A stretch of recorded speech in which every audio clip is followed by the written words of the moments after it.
ሰላም በመላው ዓለም የምትኖሩ የሀሁ ለሁሉም የኦንላይን ትምህርት ቤት የዩቲዩብ ቻናል ቤተሰቦች በያላችሁበት ሰላማችሁ ይብዛ። ሀሁ ለሁሉም የኦንላይን ትምህርት ቤት አማርኛ፣ እንግሊዝ፣ ሂሳብ እንዲሁም የተለያዩ የማህበራዊና የተፈጥሮ ሳይንስ የትምህርት አይነቶችን ብቃት ባላቸው አስተማሪዎች 24 ሰዓት የማስተማር አገልግሎት እየሰጠ ይገኛል። ቪዲዮ ላይ ባስቀመጥነው ስልካችን በኢሞ፣ በቴሌግራም፣ በዋትሳፕ ይደውሉልን። በተመቻችሁ ሰዓት የምትፈልጉትን የትምህርት አይነት እናስተምራለን። ቻናል ቤተሰቦች በዛሬው ዝግጅታችን ባለ ሁለት እግር የሚባሉ ፊደላትን በቀላሉ እንዴት አድርጋችሁ ቅርጻቸውን እና ድምፃቸውን መለየት እንደምትችሉ የማሳያችሁ ይሆናል። ሳብስክራይብ ያላደረጋችሁ ቤተሰቦቻችን ካላችሁ ሳብስክራይብ አድርጉ። ላይክ፣ ሼር እያደረጋችሁ ዩቲዩባችን አበረታቱ። ከኛ ጋር መማር የምትፈልጉ ልጆች ካላችሁ ወይም ደግሞ ልጆቻችሁ ማስተማር የምትፈልጉ ቤተሰቦች ካላችሁ ስልካችን እዚህ ጋር አስቀምጠናል። ስልካችን ሴቭ አድርጉና በኢሞ፣ በዋትሳፕ፣ በቴሌግራም እናንተ በሚመቻችሁ ሶሻል ሚዲያ ሀይበሩን ደውሉልን። በማንኛውም ሰዓት ስልካችሁን አንስተን የምትፈልጉትን ትምህርት እንድትማሩ ወይም ደግሞ ልጆቻችሁ እንዲማሩ እናደርጋለን ማለት ነው። አሁን ቀጥታ ወደ ዛሬው ትምህርት ይዣችሁ ልለፍ። እንግዲህ የምታዩት እቺ ፊደል ለ ናት።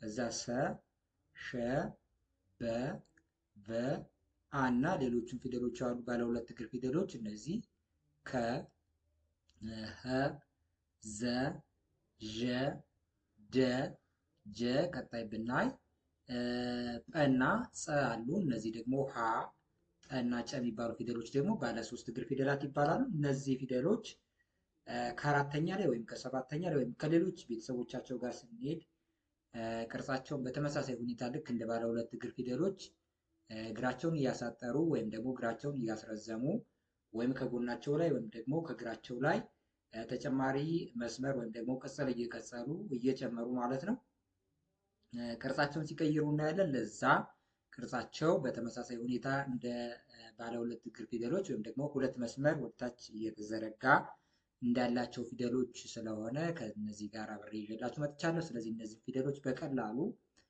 ካለ ምንም ሳትቸጋገሩ አንዷን ፊደል ብቻ በመለየታችሁ ብቻ ሌሎቹን ፊደሎች በተመሳሳይ ሁኔታ እንዴት እንደምትለዩ አሳያችኋለሁ። እናንተ ትኩረታችሁን ከኔ ጋር አድርጋችሁ እስከ መጨረሻው ተከታተሉ። የመጀመሪያው ለ ነው። ለ፣ ሉ፣ ሊ፣ ላ፣ ሌ፣ ል፣ ሎ።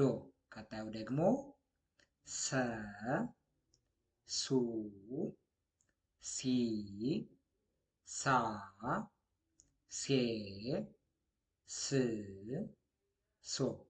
ይቺ ሸ፣ ሹ፣ ሺ፣ ሻ፣ ሼ፣ ሽ፣ ሾ። ከዛ ይቺ ደግሞ በ፣ ቡ፣ ቢ፣ ባ፣ ቤ፣ ብ፣ ቦ። ይቺ ቨ፣ ቡ፣ ቪ፣ ቫ፣ ቬ፣ ቭ፣ ቮ። ይቺ ደግሞ አ፣ ኡ፣ ኢ፣ አ፣ ኤ፣ እ፣ ኦ። አሁን ወደ ቀጣዩ ስላይድ ከመሄዳችን በፊት ከዚህ ጋር ስላሉ ፊደሎች ስለ ቅርጻቸው እንዴት አድርጋችሁ መያዝ እንዳለባችሁ እንገራችሁ። የመጀመሪያ እነዚህን የመጀመሪያ ፊደሎች መያዝ ነው። ይቺ ለ፣ ከዛ ይቺ ደግሞ ሰ፣ ይቺ ሸ፣ ይቺ ደግሞ በ፣ ይቺ ቨ፣ ይቺ ደግሞ አ። ስለዚህ እነዚህ እየደጋገማችሁ እየጠራችሁ እየጻፋችሁ መለማመድና መያዝ። ከዛ እነዚህን ከያዛችሁ በኋላ ሁለተኛ ቤተሰቦቻቸው ምን እንደሚመስል ቅርጻቸው በትኩረት ማየት ማስተያየት፣ አንደኛውን ከአንደኛው በምን ይለያያል፣ በምን ይመሳሰላል የሚለውን ማስተያየት። ለምሳሌ በለና በሁለተኛ ፊደል በሆነው ወይም ደግሞ ሁለተኛ ቤተሰብ በሆነው በሉ፣ በሰና በሱ፣ በሸ ፊደልና በሹ፣ በበና በቡ፣ በበና በቡ፣ በአና በኡ መካከል ያላቸውን ልዩነት ማየት። ምንድን ነው ልዩነታቸው? ለምሳሌ ሉ የምታዩት ወይም ደግሞ ሱ ሹ፣ ቡ፣ ቡ፣ ኡ እነዚህ ፊደሎች ስታዩቸው ከጎነ ጎናቸው ላይ አግድም አግድም መስመር ወይም ደግሞ ይሄ አይነት ቅጽል ተጨማሪ መስመር አለ። ስለዚህ በመካከላቸው በእነዚህና በእነዚህ መካከል ያለ ልዩነት ይሄ የተጨመረ ነገር ነው ማለት ነው። ይሄ ባይኖራቸው ሉ ተብሎ ሊጠራ የሚችለው ፊደል ለ ይሆን ነበር ማለት ነው። ይሄ ከጎኑ ላይ ያለው ቢነሳ። ስለዚህ በቀላሉ የመጀመሪያ ሆሄያትን ካወቃችሁ በኋላ ሁለተኛ ሆሄዎችን ቅርጻቸውን በቀላሉ በዚህ መንገድ ለያችሁ። ያ ማለት የመጀመሪያ ፊደላትን ትይዛላችሁ። ከዚህ ከመጀመሪያ ፊደላት ላይ ከጎነ ጎናቸው ላይ ይህን ተጨማሪ መስመር መጨመር። ከዛ ይህን ከጨመራችሁበት የጨመራችሁበት የፊደሉ ቅርጽ ሁለተኛ ቤተሰቡን ትጽፋላችሁ ማለት ነው። ስለዚህ ድምፃቸው ደግሞ ስታዩት ኡኡ የሚል ነገር አለው። ይህ ቅላጼ ለምሳሌ ሉ፣ ሱ፣ ሹ፣ ቡ፣ ቡ፣ ኡ። ስለዚህ ኡኡ የሚል ነገር አለው። ይህንን በትኩረት እየደጋገማችሁ እየጠራችሁ እዩት። ሶስተኛ ቤተሰቦቻቸው ጋርም እንደዚሁ ከመጀመሪያው ካሉ ሆሄያት ጋር ብታመሳሰሉት ለን ከዚህ ከሶስተኛ ቤተሰቧ ጋር ሊ ከምትባለው ጋር፣ ሰን ሲ ጋር፣ ሸ የምትባለውን ፊደል የመጀመሪያዋን ከሶስተኛ ፊደሏ ጋር ከሺ ጋር፣ በን እንደዚሁ ከቢ ጋር፣ ቨን ከቪ ጋር፣ አን ከኢ ጋር። ያ ማለት የመጀመሪያውና ሁለተኛውን እንዳስተያያችሁት ሁሉ ወይም ደግሞ ቅርጻቸውን እንዳስተያያችሁት ሁሉ ሶስተኛ ቤተሰቦቻቸውንም እንደዚሁ ከመጀመሪያው ጋር ብታስተያዩት ልዩነት ሊኖረው የሚችለው ከእግሩ ላይ ያለው ወደ ቀኝ የተጨመረ መስመር ነው። ከታች ከእግራቸው ጠርዝ ላይ እነዚህን የመጀመሪያ ፊደላትን ወደ ቀኝ በኩል ተጨማሪ መስመር ብትጨምሩባቸው ሶስተኛ ቤተሰቦቻቸው ይሆናሉ ማለት ነው። ከለላይ ከእግሩ ላይ ይህን ተጨማሪ መስመር ብትጨምሩበት ይሄ ሊ ይሆናል። ሊ ከሰላይ ብትጨምሩበት ሲ ይሆናል። ከሸላይ ከጨመራችሁበት ሺ፣ ከበላይ ብትጨምሩበት ደግሞ ቢ፣ ከበላይ ብትጨምሩበት ማን ይሆናል? ቢ ይሆናል። ከአላይ ከጨመራችሁበት ደግሞ ኢ ይሆናል። ስለዚህ እነዚህ ሊ፣ ሲ፣ ሺ፣ ቢ፣ ቪ እና ኢ የምታዩቸው ፊደሎች በድምፃቸው ኢ የሚል ቅላጼ ያላቸው ሁሎቹም ጋር። ስለዚህ ቅርጻቸው ደግሞ ሁሎችም ከእግራቸው ላይ ወደ ቀኝ ዘወር ያለ ነው።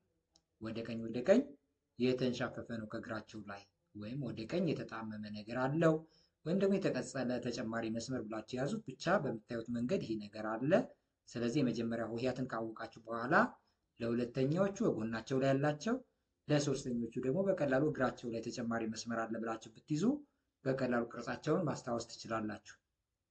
ድምፃቸውን ደግሞ እነዚህ ኡኡ የሚል ነገር አላቸው ብያችኋለሁ። ሉ፣ ሱ፣ ሹ፣ ቡ፣ ቡ፣ ኡ ብዬ እነዚህን ደግሞ ብንጠራ ሊ፣ ሲ፣ ሺ፣ ቢ፣ ቪ፣ ኢ። ስለዚህ ኢ የሚል የአ ሶስተኛ ፊደሉን የሚያወጣውን ድምፅ ወይም የአ ሶስተኛ ሆሄው የሚያወጣውን ድምፅ የሶስተኛ ቤተሰቦች ድምፅ ይሆናል። የሁሎችም ቅላጼ ሆኖ ወይም ደግሞ እንደዚሁ የሚወጣ ድምፅ ይሆናል።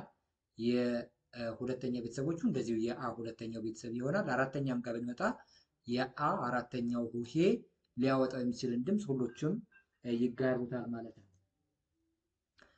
እሺ፣ ስለዚህ አሁን አራተኛ ጋር ብንሄድ ላ፣ ሳ፣ ሻ፣ ባ፣ ባ፣ አ።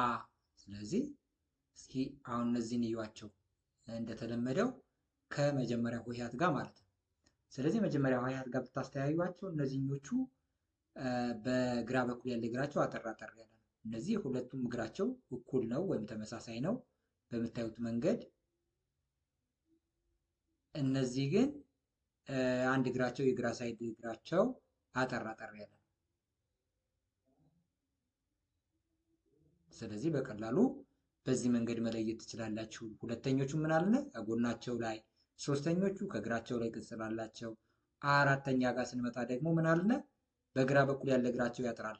ለግን በግራ በኩል እግራቸው ያጥራል ብለን ያልነው ለእነዚህ እዚህ ጋር ለተጻፉት ባለ ሁለት እግር ፊደሎች ወይም ደግሞ ሌላም ቦታ ቢሆን በሚቀጥለው ስላይድም ቢሆን ብንሄድ ባለ ሁለት እግር ከሆኑ ይሄ ይሰራል ማለት ነው። አሁን እየነገርኳቸው ያለ ለሁሎቹም ይሰራል። ስለዚህ ቺ ላ፣ ሳ፣ ሻ፣ ባ፣ ቫ፣ አ። ስለዚህ ድምፃቸው ደግሞ እንደ የአን አራተኛው ሆሄ ይሆናል። ለአራተኛ የፊደላት ቤተሰብ የሁሎችን ፊደሎች ለአራተኛ ቤተሰቡን የሚያወጣውን ድምፅ እነዚህ የሚያወጣሉ ማለት ነው። እሺ አምስተኛ ቤተሰቦቻቸው ጋር ስንመጣ አምስተኛ ቤተሰቦቻቸው ደግሞ እነዚህ ናቸው። እንደምታዩቸው ሁሎቹም ከእግራቸው ላይ ምን አላቸው? ዜሮ ዜሮ አላቸው። ስለዚህ ከነዚህ ጋር የሚለያዩት የነዚህ ምንም ከእግራቸው ላይ ምንም የለውም። ከቀኝ እግራቸው ላይ በውጭ በኩል እነዚህ ደግሞ ዜሮ ዜሮ አለው። እነዚህ በቀኝ በኩል በውጭ በኩል ብታዩት ምንም የለውም፣ ባዶ ናቸው። ወይም ደግሞ የተጨመረ ምንም አይነት ቅጽል የለውም። የእነዚህ ግን ይሄው ሁሎችም ይሄ ዜሮ አለው። ያ ማለት ከለ ቤተሰብ ላይ ወይም ከለ ፊደል ላይ ከእግሩ ላይ በውጭ በኩል ይህን ዜሮ ብትጨምሩበት አምስተኛ ቤተሰቡ ይሆናል ሌ።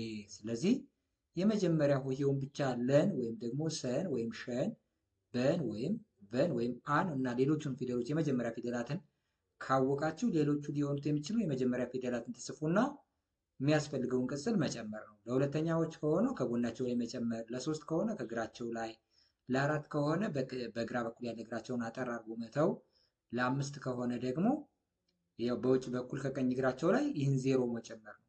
ስለዚህ የመጀመሪያ ሆሄያትን መያዝ ፊደላትን ለማጥናት ይህን ያህል ወሳኝ ነው ማለት ነው። አሁን እነዚህን እንጥራ። ሌ፣ ሴ፣ ሼ፣ ቤ፣ ቬ፣ ኤ። ይኸው እንደምታዩት የአምስተኛ ፊደሉን የአ ቤተሰብ አምስተኛ ሆሄው ኤ ይባላል። ለሁሎቹም ጋር ይህ ድምፅ ይወጣል። ኤ የሚል ሌ፣ ሴ፣ ሼ፣ ቤ፣ ቬ፣ ኤ ይህ ድምፅ አለ ማለት ነው ከሁሎቹም ጋር። ስድስተኛ ሆሄያት ጋር ስንመጣ ስድስተኛ ሆሄዎች እንደምታዩት ቅርጻቸው የተለያየ ነው። እያንዳንዳቸው ምንም አይነት እያንዳንዳቸው ግንኙነት የላቸውም። ያ ማለት ለ ከለ ቤተሰብ ጋር ግንኙነት የለውም ለማለት ሳይሆን ለ ከሰ ከሸ ወይም ደግሞ ከበጋ ተመሳሳይ በሆነ ሁኔታ አይደለም ስድስተኛ ቤተሰብ ላይ እየቀየሩ ያሉት ቅርጻቸውን። ያ ማለት ለቤተሰብ ዜሮ በውስጥ በኩል በግራ ሳይድ በኩል ወይም በግራ በኩል ካለው እግሩ ላይ በውስጥ በኩል ዜሮ ሲጨመርበት፣ ለሰ ቤተሰብ ግን አናቷን ነው ወይም ደግሞ ከራሱ ወደ ግራ ነው ዘንበል ያለው። የሸም እንደዚሁ ወደ ግራ ነው ዘንበል ያለው። በደግሞ ስታዩት በዚህ በኩል ነው ስድስተኛ ቤተሰቡ ላይ ቅጽል የጨመረው። በእንደዚሁ የአ ቤተሰብ ደግሞ ከአናቱ ላይ ነው የተለያየ ዝግዛግ የጨመረው። ስለዚህ ሁሎቹም ይለያያሉ ማለት ነው፣ ግንኙነት የላቸውም። እነዚህን በጥንቃቄ ማየት እና እየጻፋችሁ ድምፃቸውን እየጠራችሁ ለመያዝ መሞከር። አሁን ድምፃቸው ጋር ስንመጣ ሁሎችም የአ ቤተሰብ የሆነውን ያወጣሉ ወይም ደግሞ ይጋሩታል። ይህን ድምፅ ስንጠራ ለምሳሌ ይህን ድምፅ ከሁሎቹም ጋር የሆነ በውስጥ በኩል ሲወጣ ወይም ደግሞ ይህ ድምፅ ቅላጼ ሆኖ ሲወጣ እናያለን ወይም ደግሞ እንሰማዋለን ማለት ነው። ስለዚህ እስኪ ለምሳሌ የለም ቤተሰብ ይህ ል ይባላል። ል። ከዛ የሰ ቤተሰብ ደግሞ ስ። ይህ ሽ። ይህ ደግሞ የበ ቤተሰብ ነው። ብ። ይሄ ቭ። ይሄ ደግሞ እ። ስለዚህ ሁሎችም ጋር የሚል ነገር አለ። ይሄው ል፣ ስ፣ ሽ፣ ብ፣ ቭ፣ እ።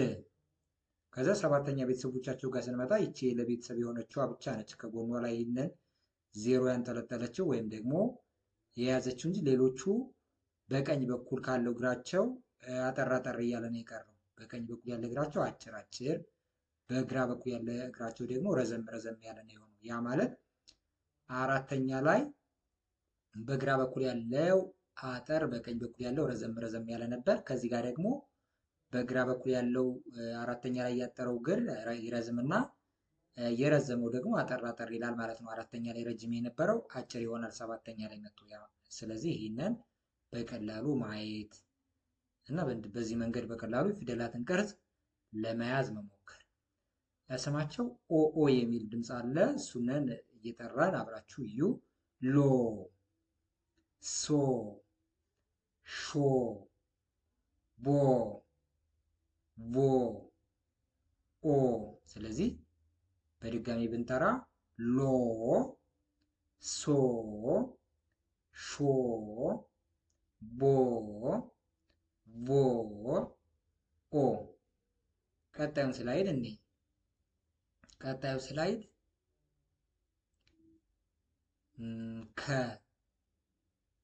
ከ ነው። እዛ ይሄ ደግሞ ሀ፣ ይሄ ዘ፣ ይሄ ደግሞ ዠ፣ ይሄ ደ፣ ይሄ ጀ። የምታዩቸው እነዚህ ፊደሎች ሁለት ሁለት መስመር ወደታች የተዘረጋላቸው ወይም ባለ ሁለት እግር በመባል የሚታወቁ ፊደሎች ናቸው። እነዚህ ፊደሎች ሁለተኛ ላይ ልክ የመጀመሪያው ስላይድ ላይ እንዳሳየኋችሁ ከጎነ ጎናቸው ላይ አግድም አግድም መስመር አላቸው። ስለዚህ እነዚህ ኡኡ የሚል ድምፅ አላቸው፣ ወይም ደግሞ ሁሎቹም ኡኡ የሚል ድምፅ ይጋራሉ። ከጎናቸው ላይ አግድም አግድም መስመር ደግሞ ልክ የመጀመሪያው ስላይድ ላይ እንዳሳየኋችሁ የሁሎቹም ነው። እንግዲህ የመጀመሪያ ሆሄውን በደንብ ከያዛችሁ በኋላ ይህን ከን፣ ሀን፣ ዘ፣ ዠ፣ ደ፣ ጀ እነዚህ ይኸው ከ፣ ሀ፣ ዘ፣ ዠ፣ ደ፣ ጀ እነዚህ ድምፃቸውን እየጠራችሁ ቅርጻቸውን ደግሞ እየጻፋችሁ በስርዓት ከያዛችሁ በኋላ ከነዚህ ከጻፋችኋቸው ፊደሎች ላይ ከጎነ ጎናቸው ላይ አግድም አግድም መስመር ብትጨምሩ የከፊደል ሁለተኛው ኩን ጻፋችሁት ማለት ነው። ከን ጽፋችሁ ከጎን ላይ አግድም መስመር ከጨመራችሁበት። ስለዚህ በዚህን ያህል ሁለተኛ ሆሄያትን በዚህ መንገድ በቀላሉ ማያያዝ።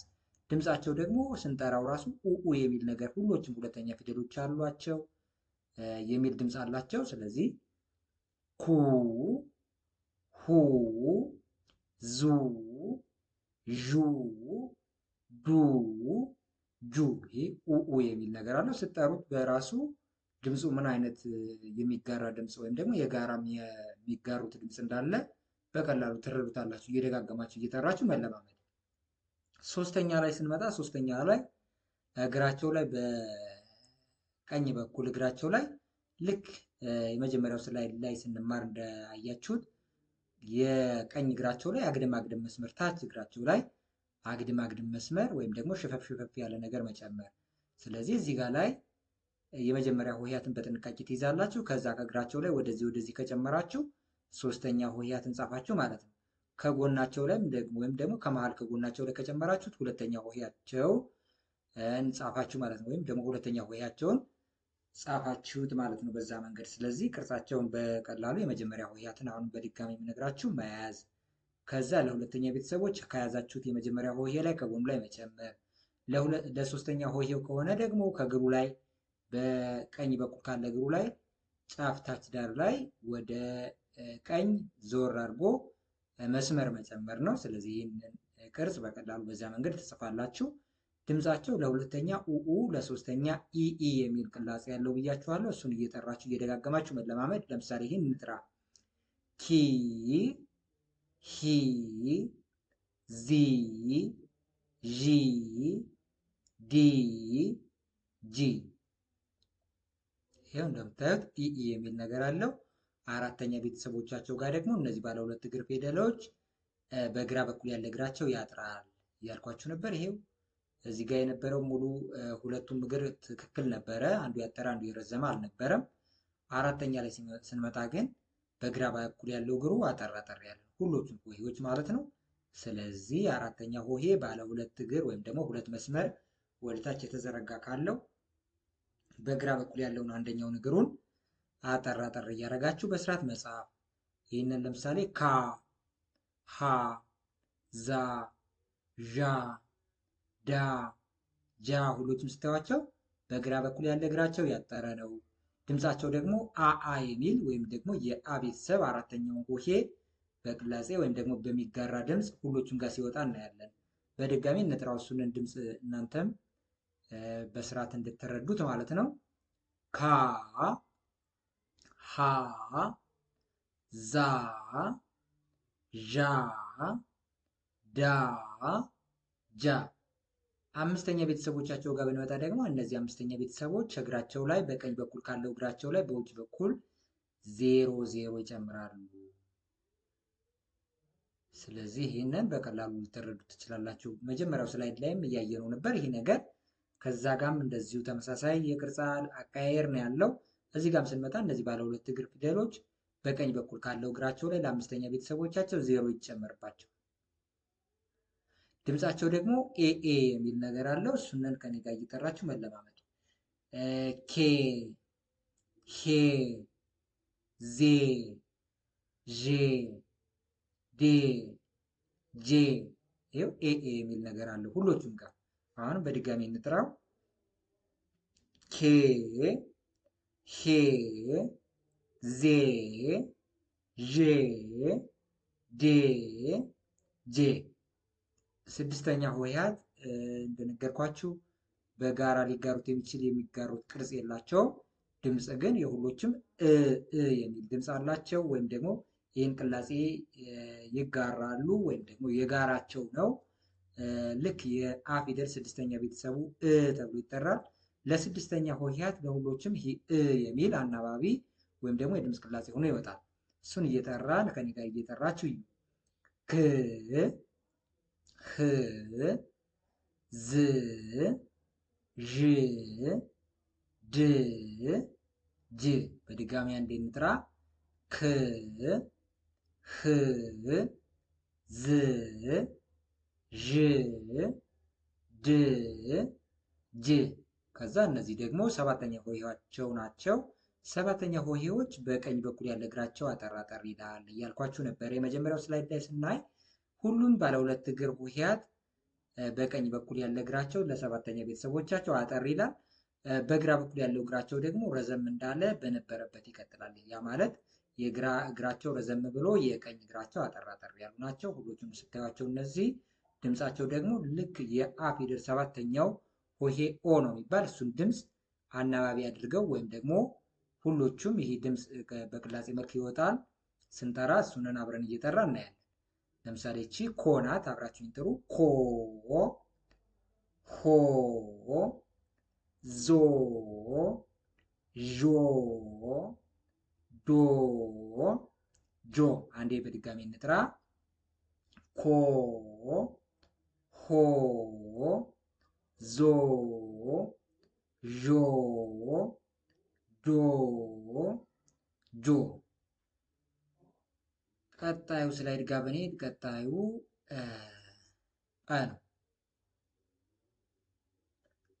ጰ እዛች ደግሞ ጸ። እነዚህ ሁለት እና የመጀመሪያዎቹ ሁለት ስላይዶች ባለ ሁለት እግር ናቸው። እዚህ ጋር ደግሞ ሀ ወይም ደግሞ ሐመርኳ በመባል የምትታወቀዋ ሁለተኛዋ ሀ እና ይቺ ጠ ይቺ ጨ። እነዚህ ደግሞ ባለ ሶስት እግር ናቸው። ሶስት መስመር ነው ወደታች የተዘረጋ ያላቸው። ይኸው አንድ፣ እዚያችኛዋ ሁለት፣ እዚህ ሶስት። ሌሎቹን ብትቆጥራቸው እንደዚህ ሶስት፣ እነዚህም ሶስት መስመር ነው ያላቸው። እነዚህ ባለ ሁለት እግር ወይም ደግሞ ሁለት መስመር ያላቸው ደግሞ ሁለት እግር ወይም ደግሞ ሁለት መስመር ነው ወደታች የቆመ ያላቸው።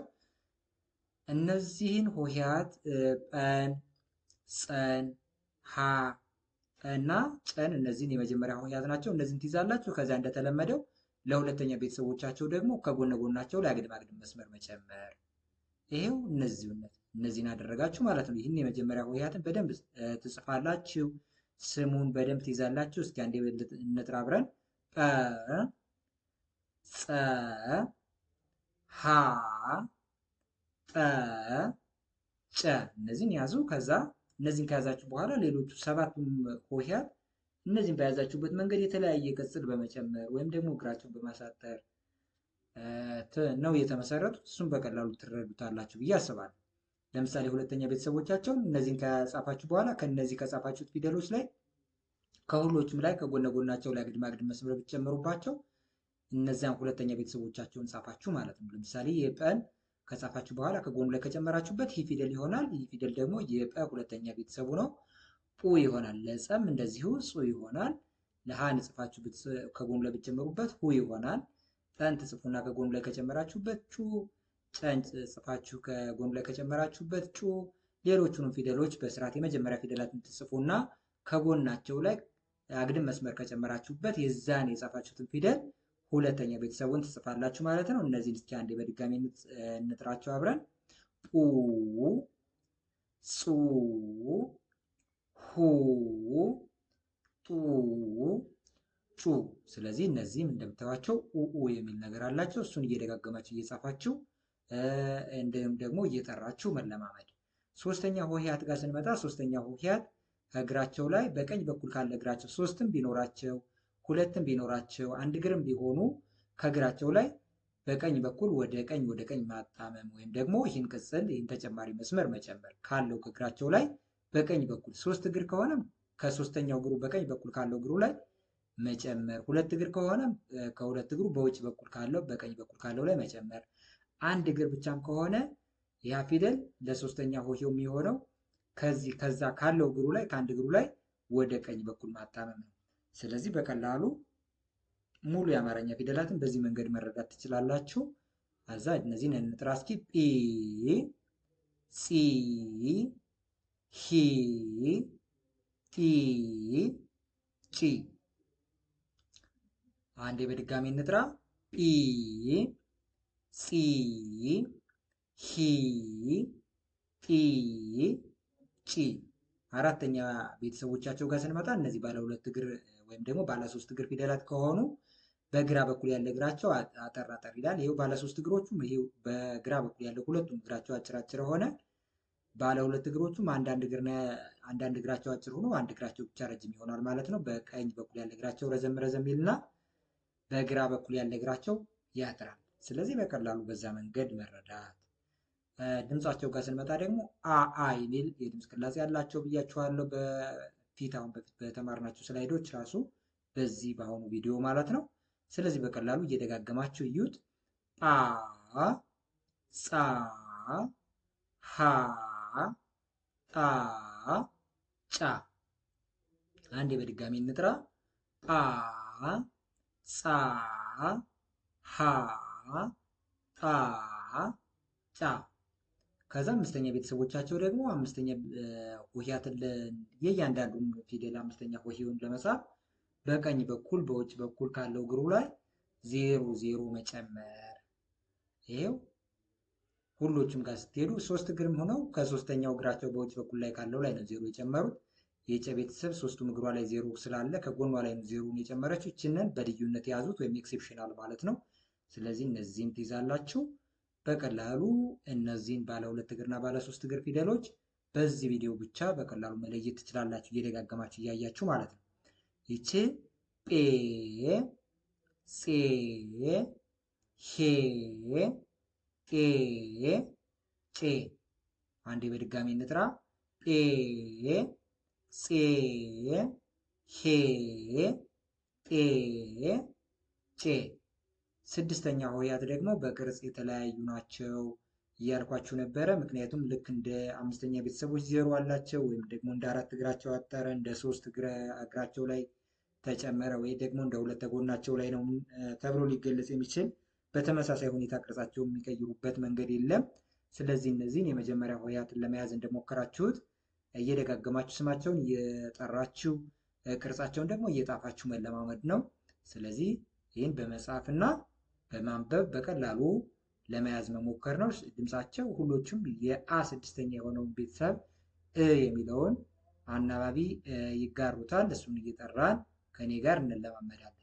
ይቺ ጵ፣ ከዛ ይቺ ደግሞ ጽ፣ ይቺ ህ፣ ይቺ ደግሞ ጥ፣ ከዛ ይቺ ጭ። ስለዚህ አንዴ በድጋሚ እንጥራ። ጵ፣ ጽ፣ ህ፣ ጥ፣ ጭ። ሰባተኛ ሆሄያት ጋር ብንመጣ ሰባተኛ ሆሄዎች በቀኝ በኩል ያለ እግራቸው አጠር አጠር ይላል። ባለ ሁለት እግር ከሆኑ ባለ ሶስት እግርም ከሆኑ እንደዚሁ ሁለት እግራቸው አጠር አጠር ይልና አንድ እግራቸው በግራ በኩል ያለው እግራቸው ረዘም ረዘም እንዳለ ይቀጥላል። በቀኝ በኩል ያለው ሁለቱ እግራቸው ይኸው እንደምታዩት አጠር አጠር ይላል። ስለዚህ በቀኝ በኩል ያለ እግራቸው ማጠር፣ በግራ በኩል ያለው እግራቸው ደግሞ እንደነበረበት ይቀጥላል ማለት ነው። ስለዚህ በዚህ መንገድ በቀላሉ ትረዱታላችሁ ብዬ አስባለሁ። ጶ፣ ጾ፣ ሆ፣ ጦ፣ ጮ። አንዴ በድጋሚ እንጥራ። ጶ፣ ጾ፣ ሆ፣ ጦ፣ ጮ። ስለዚህ ይህንን ቪዲዮ እየደጋገማችሁ እነዚህም ባለ 2 እግርና ባለ 3 እግር ሆሄያትን ከሌሎቹ በተለየ በቀላል መንገድ ለመያዝ ሞክሩ፣ ቅርጻቸውና ድምጻቸውን። ሌሎቹን ደግሞ በቀጣይ እንደዚሁ በቅርጽና በድምፅ ተመሳሳይነት ያላቸውን አንድ ላይ ሰብሰብ አድርጌ ባለ 1 እግር ፊደሎቹን ከዚያ ግር አልቦ የሚባሉ አሉ፣ እነሱንም በአንድ ላይ አድርጌ በቀላሉ እንዴት እንደምትይዟቸው አሳያችኋለሁ። በተረፈ ከኛ ጋር ለመማር ወይም ደግሞ ልጆቻችሁን ለማስተማር የምትፈልጉ ቤተሰቦቻችን ካላችሁ ስልካችን እዚሁ ጋር ቪዲዮ ላይ ያስቀምጠናል። ታች ቪዲዮ ጠርዝ ላይ የምታዩት የሀሁ ለሁሉም የኦንላይን ትምህርት ቤት የስልክ ቁጥር ነው። አማርኛን፣ እንግሊዘኛን ወይም ደግሞ ሂሳብን እናንተ የምትፈልጉትን ትምህርት ለመማር ወይም ደግሞ ልጆቻችሁን ለማስተማር ደውሉልን። በማንኛውም ሰዓት እናንተ በሚመቻችሁ ሰዓት ስልካችሁን አንስተን በሚመቻችሁ ሰዓት እንድትማሩ ልጆቻችሁን እንድታስተምሩ ሁኔታዎችን እናመቻቻለን። በተረፈ በሌላ ትምህርታዊ ቪዲዮ እስከምንገናኝ ሰላም።